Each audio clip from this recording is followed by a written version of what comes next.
सांग मैंने सकाळु सकाळु कौन पाई फाइबर आ प्रोटीन ने भरपूर बिना पियाज रसुण सोयाबीन बड़ी डालमा बनई के हजबैंड को देली जानापी भिडियोटी लास्ट जाए देखो।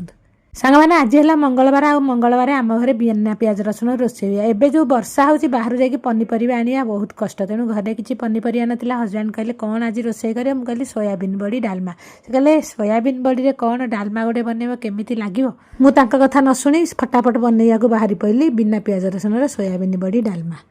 अल्प टिके जीरा कंचा लंका टमाटो एवं अदा को टिके ग्राइंडिंग करदेली। तेल गरम होला से सुखिला लंका हेंगू गोटा जीरा एवं गोटे तेजपत्र को बघारी देली। ग्राइंडिंग कर मसला को अल्प समय टिके जस्ट कषि नेली।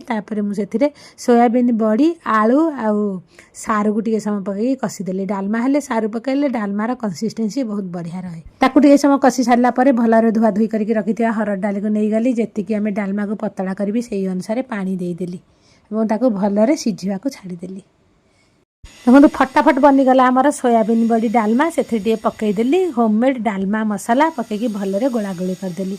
जिते मुझे टेस्ट कली बहुत बढ़िया लगे। और इधिर मोर खाइबार देखिए हजबैंड टेस्ट करने को मागिला बेलू ऑलरेडी सब डालमा सरी जाइथिला।